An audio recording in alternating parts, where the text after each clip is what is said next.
গেছি গাইস, আর আজকে হচ্ছে আমার মামার বাড়ি, আর কালকে আমাদের মামার বাড়িতে পুজো আছে। তো চলেও দেখতে থাকো, চলো। সো এখানে দেখো আমার মা একটা ছাগলকে কলা খাওয়াচ্ছিল, আর ছাগলটা খুব মিশুকে। আর এখানে দেখো ছাগলটা কলা খাচ্ছিল, দুটো কলা খেয়ে নিয়েছে গাইস অলরেডি এই ছাগলটা। আর এই ছাগলটা নাকি দেখো আমার মার গার ওপরে সমানে হচ্ছে চড়া পাচ্ছিল হঠাৎ মাত্র এসে। আর এখানে আমার ভাই বাবা বসেছিল, আমরা গাড়ির জন্য অপেক্ষা করছিলাম। আর এখানে দেখো আমি ছাগলটাকে হাত বুলিয়ে দিচ্ছিলাম, আর ছাগলটা মানে ভয় না পেয়ে হচ্ছে আবার। সো এখানে দেখো ছাগলটা সমানে কলা খাচ্ছিল আমার মায়ের কাছে, আর কলা আমার মা সমানে খেতে দিচ্ছে।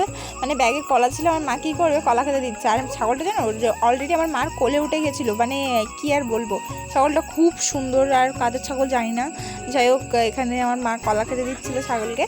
তো আমি এবার সো এখানে দেখো হচ্ছে ছাগলটাকে আমি গায়ে হাত বুলিয়ে দিচ্ছিলাম, আর ছাগলটা আমার মাকে আদর করে দিচ্ছিলো আমার বাড়িতে। আর সবাই এসছে, সবাই দেখাই সবাইকে।